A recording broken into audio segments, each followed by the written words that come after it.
kedekatan let content ini sudah terlalu besar sampai Too much ya. too much in a way.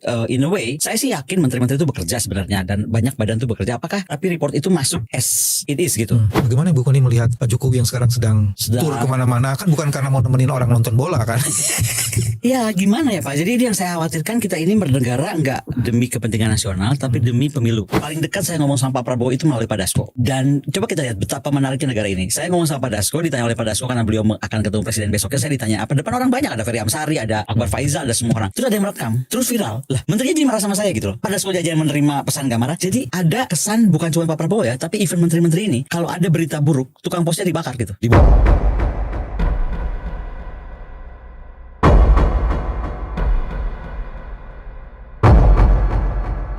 Assalamualaikum warahmatullahi wabarakatuh. Teman-teman, jumpa lagi di channel ini, channel yang ingin terus-menerus menjaga kewarasan. Hari ini alhamdulillah bisa bersama Bu Koni. Bu Koni keliling dunia, summer baru ke Indonesia. Jadi summernya di Indonesia Ibu ya. Summer sama kawan-kawan kalau kabur gitu. Aduh, ada tugas. Ada tugas.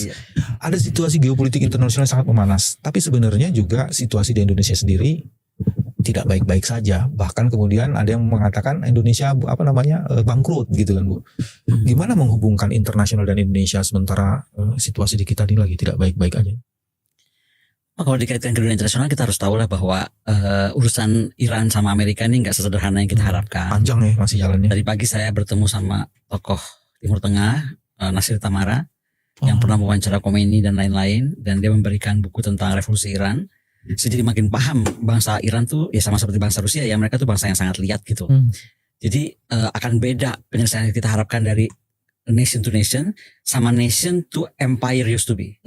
Jadi mereka tuh agak beda. Kita memperlakukan negara dengan negara normal sama negara yang pernah dia tuh empire besar, apalagi pernah kayak Rusia yang mengalahkan Napoleon ini dan itu gitu. Apalagi kayak Iran juga yang pernah bersahabat dengan Israel, malah kalau nggak salah mendirikan Mossad itu adalah Iran loh. Sebenarnya coba. Jadi banyak pergulatannya yang kenapa mereka berbeda. Saya mungkin khawatir lebih ke doktrin pertahanan Amerika yang baru ya, ketika dia menyatakan dia akan mengkontrol seluruh line of communications dunia. Artinya kan kita berbicara tentang Malaka kita yang akan kemungkinan saja dihormuskan atau dipanamakan gitu, atau di Laut Cina Selatan kan, saya nggak tahu. Anything can happen lah. Apalagi mungkin Presiden Trump sendiri lagi cari posisi baru untuk nanti dia di November ini kan. Jadi banyak hal bisa terjadi. Tapi yang saya harapkan memang Indonesia tuh ya baik-baik aja sih Pak Bambang gitu loh. Karena melihat Indonesia semuanya memang kepengennya gitu Bu. Iya, saya kalau melihat Indonesia dari jauh saya sering ngomong kok kayaknya jadi nggak waras ya. Karena misalnya mahasiswa kemarin, kenapa jawabannya dengan mahasiswa tandingan yang BEM yang tidak diakui misalnya gitu kan?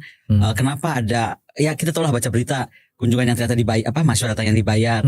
Kenapa sekarang tendensinya itu adalah mencari jawaban selalu atas apa tuntutan masyarakat dengan counter gitu.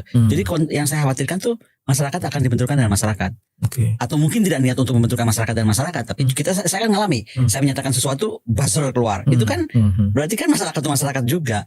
Apalagi kita sekarang menurut aku jadi the country atau the nations ini pemimpinnya nggak siap untuk to be disliked.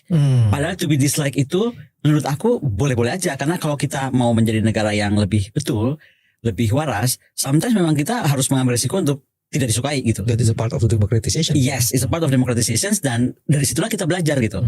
Daripada kita sekarang try to be like all the time, tapi sebenarnya kita jadi kayak nambal-nambal luka di jalan gitu. So we don't learn from anything gitu. Tapi sekarang Bu sebenarnya respon mahasiswa yang luar biasa kalau kita konsentrasi di Indonesia, apa faktornya Bu yang menjadi pemicu dan penggerak? Saya kira sih sama seperti yang masyarakat umum rasakan ya. Mahasiswa ini kan pemilik masa depan. Boleh-boleh aja dong dia melihat misalnya lingkungan hidup yang diporak-porandakan. Betul ada alasan ekonomi yang harus dikejar, tapi kita mesti lari ke tadi mahasiswa tuh tahu, mereka juga baca kali buku atau baca juga di kampus. Misalnya saya sampai catat ya, misalnya sampai Pop itu kan pernah bikin ya, kalau nggak salah Pop tuh pernah bikin gerakan bahwa masyarakat adat atau lingkungan itu kan masuk dalam ensiklik Laudato Si 2012. Ketika dikeluarkan oleh Pope Francis tentang ensiklik Laudato Si, itu dia bilang bahwa ke depan akan ada hubungan antara masyarakat yang menghadapi krisis dengan lingkungan adat atau lingkungan masyarakat adat yang menjaga lingkungan. Bayangkan itu Pope Francis 2012. Dia sudah bilang bahwa misalnya tanah untuk masyarakat adat itu bukan komoditas seperti sekarang orang kota atau negara melihatnya sebagai komoditas, tapi itu Tuhan mereka, nafas mereka. Sehingga akan sangat berbeda pendekatannya. Nah, jadi kalau sekarang kita melihat itu, kita harusnya juga sadar, mahasiswa sadar itu bahwa ke depan ini lingkungan seperti apa. Saya kemarin lihat masyarakat Bajo, bayangan kita tahu suku Bajo itu suku pengembara hidupnya di laut indah. Dulu dia menguasai dunia lah maksudnya dengan kemampuan terbatasnya itu, tapi sudah kemana-mana. Sekarang mereka tergeser. Ini kalau saya lihat sekali lagi saya lihat di media sosial, saya belum lihat ke Bajo langsung. Tapi mereka tergeser sampai harus pindah pulau 20 km jauh dari tempat aslinya. Bayangkan ratusan tahun mungkin sudah di sana, sudah membawa culture sendiri, hanya karena nikel yang gila-gilaan, yang masif, merusak lingkungan mereka harus pindah. Belum lagi kalau kita bicara masyarakat Papua, saya belum nonton film Pesta Babi, tapi kalau saya tangkap sama keluhan kita itu tentang bagaimana krisis lingkungan kan. Nah, itu salah satu elemen mahasiswa. Yang kedua juga mungkin kalau menurut saya MBG ini kan susah untuk dibilang tidak memboroskan anggaran negara. Saya tuh sampai sempat bilang ya, kalau saya kementerian gitu atau saya kepala sebuah kementerian, saya tuh akan heran sebuah badan spending uangnya lebih gila dari sebuah kementerian, betul nggak? Yes. Sehingga Pak Bambang tahu nggak kayak kemarinnya tiba-tiba Pak Safri minta naik anggaran, Pak Pigai minta naik anggaran. Padahal itu mahasiswa paginya tuh baru heboh. Dalam hati saya ini kok nggak ada empati ya gitu. Tapi saya coba mengerti kenapa sekarang Pak Safri langsung mengajukan anggaran besar. Kenapa Pigai? Mungkin kementerian lain juga akan. Karena gimana sebuah badan yang baru berdiri kemarin di running oleh orang-orang tertentu itu bisa sangat sakti punya uang yang dispendi 1 triliun sehari dan pertanggungjawaban makin kacau. Tadi on the way saya ke Bapak, saya nggak sengaja dengarkan radio di Cilacap aja Pak, itu ada baru ketemu ada 130 dapur SPPG palsu. Jadi nggak ada. Tadi di radio apa saya lupa radionya, tapi ini ada menyatakan demikian. Tapi 6 juta per hari keluar. Nah itu jadi ya sekarang gak heran kalau sekarang Dadan dan kawan-kawan bisa untung 1 miliar sehari gitu. Nah jadi mahasiswa tuh pasti akan kesana Pak. Apalagi itu Skopdes. Tadi saya kan ngomong soal masyarakat adat. Itu kan juga kalau nggak salah di ND itu tempat daerah adat yang kemudian atas nama koperasi desa ya diambil alih. Belum lagi sekolah-sekolah, kita tahu kita kekurangan sekolah. Malah sekolah diambil alih. Kalau saya nggak salah, saya ngobrol sama beberapa kawan termasuk lapangan sepak bola di kampung misalnya. Kan itu menyedihkan ya Pak Bambang. Dan mahasiswa tuh menangkap itu. Saya berterima kasih untuk para adik mahasiswa karena yang saya lihat tuh saya mengistilahkan Pak Presiden ini seperti lagi raja yang telanjang itu dalam cerita Anderson. Karena dia yakin betul. Saya nggak bisa menyalahkan keyakinan dia menggunakan baju intan yang hanya orang baik, orang benar, orang lurus melihat dia. Tapi masalahnya adalah apakah orang baik, orang benar, lurus itu benar-benar baik dan lurus dan benar gitu. Iya kan? Takutnya itu kan cuma kamuflase semata sampai seorang anak kecil bilang loh, you are naked gitu. Nah, yang ngomong you are naked in the real life-nya Indonesia hari ini mahasiswa. Bukan ada kayak paradoks itu ya. Di satu sisi kita tahu presiden kita tuh well educated, bacaannya banyak, yang paling tidak dari buku-bukunya itu.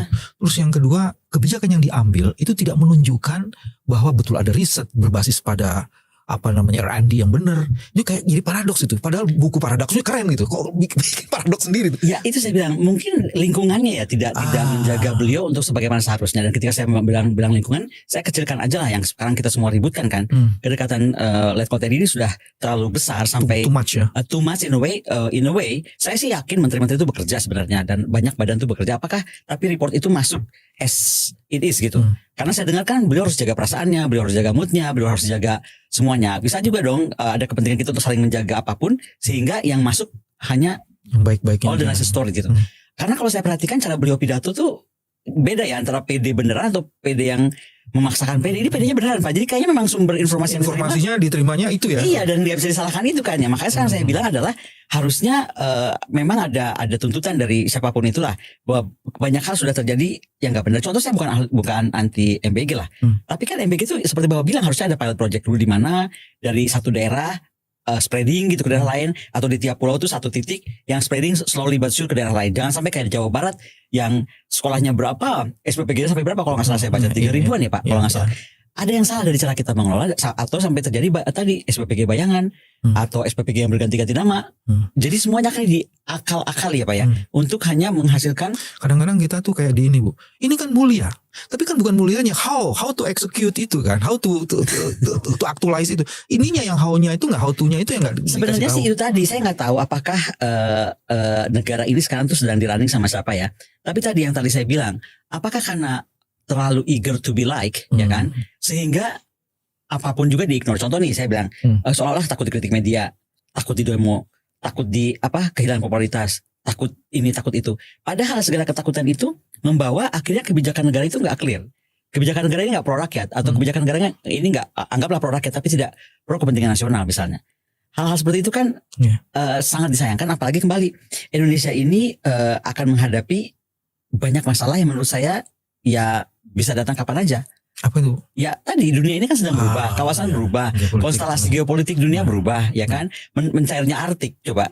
Itu kan di ujung mana? Mungkin di sini doesn't even care mencairnya Arktik. Tapi Arktik itu membuka hubungan perdagangan yang berbeda dalam certain months. Memang tidak full setiap tahun karena ada es dan lain-lain. Tapi kembali ngomong es, pemecah es mereka pun teknologinya makin canggih kan, betul nggak? Jadi satu hari memang dunia itu dikonker lah. Bayangkan kita sedang ngomong dunia yang dikonker, di sini kita sedang kehilangan kita sedang kehilangan proper use of itself.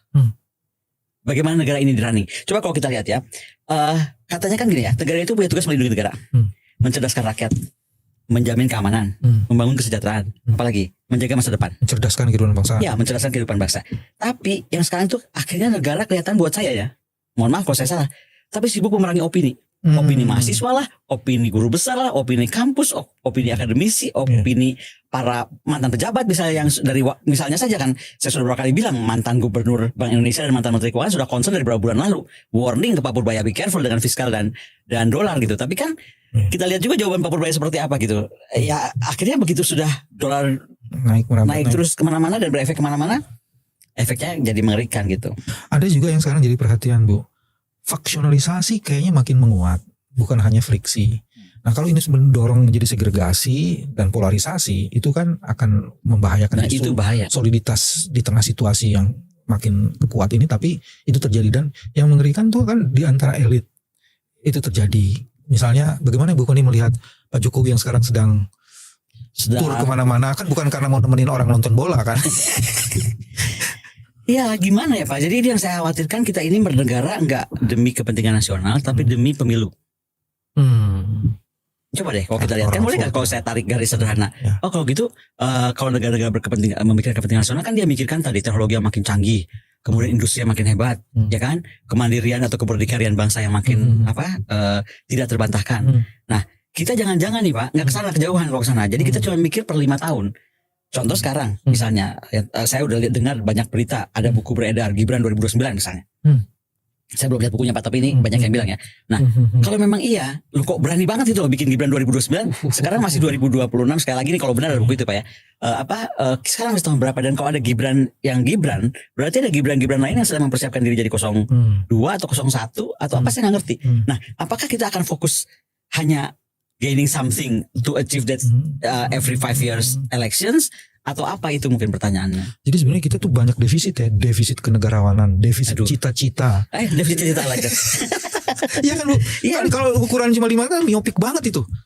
Nah kalau begitu, kalau kita mau bikin lebih positif, jadi apa yang mesti dikerjain? Kalau saya yang mesti dikerjakan mungkin lebih ke kita tuh mesti mampu bertanya. Indonesia itu tadi ya, satu mau dibawa kemananya jelas. Tapi yang mimpin Indonesia siapa aja saya jadi nggak tahu. Mohon maaf nih Bapak. Sekarang ya, kalau kita mimpin Indonesia, saya bukan ngomong nama. Yang saya pikirkan itu soal struktur.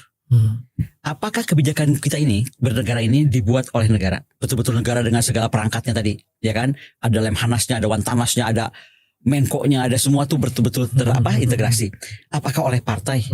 Apakah oleh oligarki? Apakah oleh media? Lebih gila lagi, apakah oleh algoritma? Algoritma ya? Algoritma, oke lah, semua misalnya ancek. Tapi algoritma media sosial, ya kan? Ini menurut saya sekali lagi itu sepertinya sedang menjadi tolak ukur gitu. Apa yang muncul di media sosial itu yang di counter kan? Seolah-olah itu dianggap semuanya yang paling. Padahal algoritma itu bisa direkayasa. Bisa direkayasa, bisa sangat direkayasa gitu loh.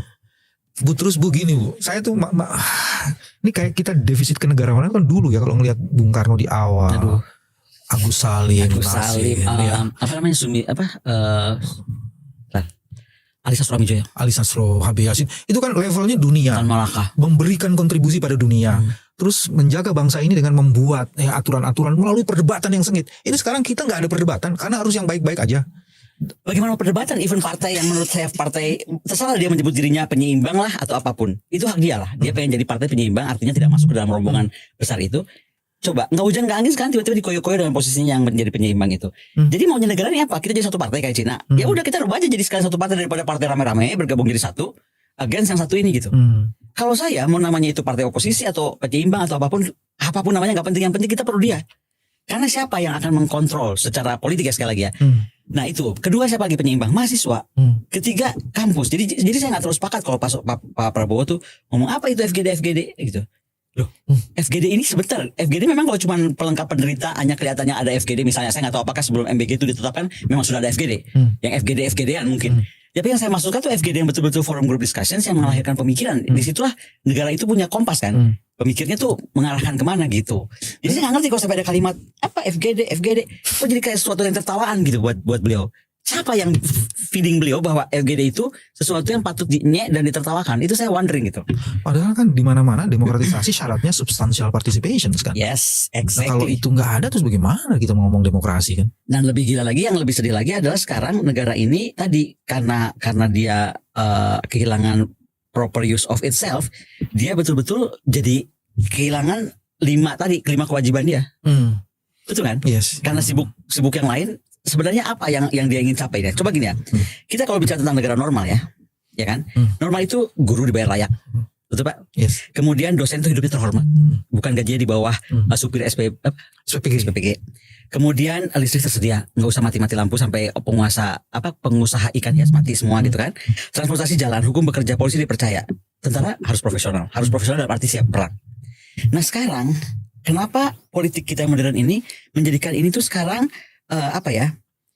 negara tuh kayak mengejar simbol. Saya boleh nggak ngomong gitu ya? Kayak mengejar simbol bukan substansi bernegara. Oke. Itu kok yang saya mungkin melihat dari jauh. Karena ada jarak ya, Pak Bambang, saya melihatnya kok seperti itu. Dan itu yang kenapa saya datang ke sini tuh saya betul-betul bawa catatan, karena saya pikir di tempat Pak Bambang nih saya akan lebih dalam. Karena menurut saya kita udah lari ke pencitraan, kita lari ke konflik elit, kita lari ke penggunaan buzzer yang masif, nggak tahu uangnya dari mana. Padahal tugas negara itu simpel kok. Ada listrik, ada pendidikan, ada sekolah, ada pangan, ada kesehatan, ada keamanan. Beres. Kenapa jadi sibuknya ke pencitraan, ke perang buzzer yang terus dikelola terus atau ke konflik elit gitu? Itu loh Bapak. Yes. Ini kan yang jadi masalah lagi Bu sekarang. Ini yang belum kesentuh cuma emak-emak aja nih Bu. Kalau LPG naik selesai nih. Mama udah mulai turun kan kemarin. Yang apa tuh saya lihat Mama mulai turun. Tapi ya tadi saya juga sedih. Misalnya ada mama yang bisa datang dengan dikasih 100 dan wajan dia pulang. So pulang dengan tertawa-tawa ya. Maksud saya tuh inikah negara kita gitu yang diperjuangkan dengan darah dan air mata oleh para pahlawan, oleh sang proklamator, oleh para pendiri bangsa gitu. Oh hanya begini. Saya sih sedih banget Mama. Ada efek domino yang akan muncul. Apa? Kerusakan ini kan bukan hanya sekedar karena pencitraan. Ini kan merusak seluruh karakter, merusak struktur. Jadi terus membuat orang akhirnya kan kayak tadi Bu tuh, kalau seorang Koni sudah melakukan udah membuat pernyataan kayak gitu, terus kita waduh, berarti kita nih dalam banget ini. Karena gini Bapak Bang, saya tuh ya dari mulai kirim surat terbuka, warning tentang ini dan itu, bukan warning, memberitahu. Siapalah saya yang warning, memberitahu Pak Presiden begini-begini, Pak Presiden begini-begini. Dari mulai surat terbuka nggak ada juga gitu kan. Terus saya udah mulai ngomong langsung, makanya saya datang ke podcast. Tapi begitu nggak suka, sang pemilik podcast itu bisa ditekan, take down. Walaupun ceritanya bisa dikarang apa aja ya. Jadi dari 90% yang saya katakan, misalnya satu saya terpleset, contoh yang saya bilang ada tentara Israel yang saya baca berita salah itu loh. Ya everybody can read the wrong media gitu loh. Oke, saya pikir beritanya salah gitu. Tapi kenapa nggak cuma di-cut aja, tapi harus di take down. Nah, jadi ada yang mengendalikan semua ini. Pokoknya harus seperti maunya saya. Harus bersih, harus kelihatannya mulus-mulus aja. Itu, the need to be like itu actually destroying itself. Ya kayak kita dari manusia. Saya turunkan ya. Boleh gak dari negara? Kalau saya jadi orang, saya ingin disukai semua orang. Mati saya Pak. Mati saya pasti. Karena gimana I cannot please everybody. Ya sama negara pun gak bisa please everybody. Tapi dengan jabatan yang diemban oleh Pak Prabowo. Dan saya dengar ya, dari saya tuh baru ketemu orang dekatnya Pak Prabowo minggu lalu. Seorang wanita nih, gak banyak muncul, tapi tiba-tiba minta ketemu. Dan dari dia saya paham bahwa Pak Prabowo itu orang sangat perasa lah, sangat committed lah, sangat mikirkan Indonesia lah. Saya percaya 100% yang disampaikan. Karena dari lihat fotonya, dari lihat video yang diperlihatkan, yes he is. Tapi sebaik-baik orang Pak, seluruh orang, sesuci-suci orang, kalau feedingnya salah, bagaimana dia bisa jadi baik dan benar berdasarkan feeding yang salah, gitu loh. Bu, kalau saya bilang kebangkrutan kita hampir sempurna kalau melihat DIPA ke daerah kurang. Jadi daerah sekarang nggak punya duit untuk gaji sampai bulan 12. Ada yang lebih itu katanya koperasi desa itu akhirnya membelenggu para kepala desa dengan nah itu Jadi kepala desa kayak begitu diperlakukannya. Itu kan bisa perang tuh antara Kopdes dan Bumdes dan macam-macam itu. Iya, karena katanya dari anggaran yang ditaruh untuk itu pinjaman. Saya nggak terlalu paham Pak, ini istu apa ya, apa terlalu detail untuk saya gitu. Tapi yang kalau nggak salah itu mereka tanda tangannya nilainya berapa. Tapi akhirnya bangunannya itu hanya nilainya berapa. Betul kan? Semuanya terkonfirmasi itu. Nah, jadi artinya dia harus tanggung jawab pada sesuatu yang dia tidak terima. Yang mengerikan yang tadi saya bilang itu, yang paradoks itu. Kalau membangun koperasi, kan di mana-mana dibangun tuh kan ada etosnya, value-nya, bukan bangunannya. Bukan bangunan dan barang isi di dalamnya. Yang paling agak mengkhawatirkan tuh gini, Bu. Terus yang kayak Pimpronya itu teman-teman yang sekarang di militer, kan kayak menarik masuk dia dalam satu jebakan gitu loh, Bu. Tuh marwah dan kehormatannya kan, ya lo cuma jadi pemborong, lu ngapain jadi militer? Kan digitu-gituin tuh, yang beredar di masyarakat ya. Itu kan kita kayak merasa yang agak, loh kok jadi dihancurin kayak gitu. Ini menjawab apa yang tadi Pak Bambang Tawa katanya di depan, kenapa mahasiswa turun. Mahasiswa kan kita nggak bisa lupa nih 98 itu kan baru kemarin. Kita dari sana, betul nggak sih? Iya. Bagaimana militer kembali ke bara, kemudian diprofesionalkan. Kenapa saya teriak-teriak berapa puluh tahun ini bicara anggaran diperbesar, karena saya ingin militer kita tuh outward-looking. It's not only professional but outward-looking defense. Karena saya melihat kawasan kita tuh akan menjadi sesuatu yang sangat. Nah, yang sekarang kan jadi lucu. Anggaran pertahanan tinggi, beli alutsista canggih, malah kapal induk. Tapi tentaranya masuk ke dalam, sangat ke dalam, seperti cerita tadi. Jadi ada antitesis gitu loh dari apa yang dicita-citakan sama apa yang sedang dilakukan gitu. Gini deh Bu, kalau ketemu Pak Prabowo, insya Allah bisa ketemu Bu Oni. Ngomong apa? Kan makin kritis nih kalau nggak ada yang berani to be honest ngomong yang ini loh sejujurnya gini. Kira-kira apa sih? Saya paling dekat saya ngomong sama Pak Prabowo itu melalui Pak Dasko. Dan coba kita lihat betapa menariknya negara ini. Saya ngomong sama Pak Dasko, ditanya oleh Pak Dasko karena beliau akan ketemu presiden besoknya. Saya ditanya apa, depan orang banyak, ada Ferry Amsari, ada Akbar Faizal, ada semua orang, ada banyak lah. Terus ada yang merekam, terus viral. Lah, menterinya jadi marah sama saya gitu loh. Pak Dasko aja yang menerima pesan gak marah. Jadi ada kesan bukan cuma Pak Prabowo ya, tapi even menteri-menteri ini kalau ada berita buruk, tukang posnya dibakar gitu, dibunuh. Bukannya dibaca dulu suratnya, mengerti isi surat itu apa gitu. Ini yang nggak boleh terus terjadi. Itu yang saya khawatirin tadi, faksionalisasinya udah menguat, dan ini sebenarnya ujungnya bukan dalam proses sosiologi politiknya itu, ini sebenarnya decay Bu, sangat decay. Kalau nggak decay Pak Bambang, saya nggak akan datang ke Pak Bambang, nggak akan datang podcast. Really, sebenarnya kan pertanyaan gini, ngapain sih lu ngomong melulu gitu? Saya pernah ketemu orang Pak ya, ini lucu banget loh. Saya ketemu orang, dia senior sebuah partai tua lah. Dia ngomong gini, saya tuh perhatiin bukannya loh katanya, rajin banget ngomong gitu kan, terus kayak mencoba memberi pencerahan atau mencoba memberi masukan. Tapi tahu nggak, you're wasting your time katanya. Dia ngomong gitu loh. Ini tokoh Pak, tokoh politik. You're wasting your time. Karena memang bangsa ini, kalau menurut babat tanah Jawa atau nggak tahu lah saya babat apa yang dia baca, memang harus hancur dulu. Lah, saya bilang nggak kayak gitu saya cara berpikirnya. Kalau saya maunya kalau sebelum hancur. Kalau hancur bukan kita nih hancur, yang rakyat ya. Hancur rakyatnya, apalagi kemarin saya baru diajak Ibu Mega ke rumah Pak Soekarno. Ini musim baru Pak. Jadi kapan siapa yang ke Blitar, kalau ziarah main di Blitar. Apa ya, terus saya tuh disitu jadi merenung ya, dulu Bung Karno dibesarkan seperti apa, kok usia sangat muda, duduk di bawah pohon mana, dia dapat wahyu apa gitu. Nah, kok di kita tuh nggak ada ya, yang ada Tio sekarang, tapi maksud aku tuh yang tadi yang sedang memegang jabatan, apa nggak ngeh ya untuk pikirkan bahwa bangsa ini lahir dengan pikiran besar, dengan tadi Pak yang disebutkan semua tadi di awal, apa Haji Agus Salim lah, semua itu, kok tega gitu loh, mengkhianati Agus Salim, mengkhianati Soekarno, mengkhianati Hatta, mengkhianati Alisa Suramijoyo, you name it lah, semua nama yang bisa kita sebutkan. Even mengkhianati Tan Malaka loh, ya kan? Why? Kok kayaknya kita tuh gifted aja gitu, terus sekarang tiba-tiba siap menghadapi kehancuran. Ibu belum jawab pertanyaan, kalau ketemu Pak Prabowo mau ngomong apa? Kenapa saya nggak mau jawab? Karena saya nggak yakin Pak Bambang bahwa kita tuh akan menganggap Pak Prabowo. Atau mungkin barangkali melalui podcast ini kan beliau ini paling saya undang kan kadang-kadang suka gitu kan beliau. Saya nggak tahu, kalau itu saya nggak tahu. Mungkin saya udah mulai apa ya, mikirin juga kata-kata si seniorit partai itu. Wasting ya. Tapi enggak lah Bu. Justru dalam situasi ini kemampuan untuk terus memberitahukan ada masalah, ada yang perlu dilakukan, itu harus dilakukan. Harusnya. Apapun. Karena itu yang mungkin bisa membuat tidak-tidaknya orang berpikir. Nah inilah saya kenapa apresiat Pak Bambang masih sampai udah kayak bekerja begini ya. Maksudnya kan hanya untuk terus mengingatkan ada hal-hal yang tidak terlihat oleh beliau. Ya kayak saya boleh aja kita berharap beliau akan lihat, tapi kalau dalam cara beristana nggak bernegara Pak, beristana runningnya masih seperti sekarang, saya agak khawatir pesan kita nggak sampai, itu aja. Kita selalu berupaya yang terbaik walaupun menyiapkan skenario terburuk akan terjadi kan gitu Bu. Teman-teman, ini cara kami menjaga kewarasan. Koni Bakri adalah salah satu penjaga kewarasannya. Mudah-mudahan beliau terus sehat dan berani terus mengemukakan gagasan-gagasan yang original. Sampai ketemu lagi. Terima kasih. Assalamualaikum warahmatullahi wabarakatuh.